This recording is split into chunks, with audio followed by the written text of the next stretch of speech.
ভাই হ্যাঁ ভাই, তা বিদেশে অনুভূতি কেমন ভাই রান্না বান্নার? অনেক কিছু শিখলাম ভাই। যেমন সব তরকারি বাড়িতে কোনোদিন কুটিই নাই, হুম। সব কিছু শিখছি, রান্না বান্না সবকিছু। তারপরে যদি আমার অসুস্থ থাকে অনেক ভালোবাসা দেবো, আদর যত্ন করে তাকে রান্না করে খাওয়াবো। তারপরে কিন্তু তোমার এটা নিজেকে অনেক ভালো সৌভাগ্যবান মনে হইতেছে। নিজের কাছে নিজে করতেছি, অনেক আনন্দে আছি হুম এবং পরিবারকেও আনন্দ রাখার চেষ্টা করি। হুম শত বেতনের মধ্যে সবারই খেয়াল রাখতে হয়, শত কষ্ট থেকে পরিবারের সুস্থ রাখি তারপরে এবং আর কিছু শিখে না শিখে রান্না বান্না শিখছি।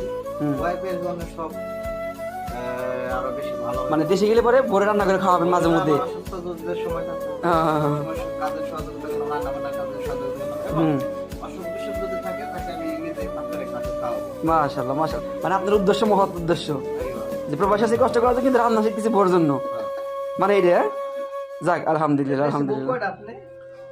বউ তো ভাই আমার একটাই। বউ একটা কিন্তু ইচ্ছা আছে নবীর সুন্নাত তরিকা পূরণ করার জন্য, এই যে ফরজ কাজ 4টা করার জন্য, না ভাই? নিয়ত কি আছে? নিয়ত আছে, যদি কোনোদিন আল্লাহ করে করুম, আর তো না হয়তো একটা নেই খামার কি করুন যাইব। আলহামদুলিল্লাহ, এতে শুকরিয়া।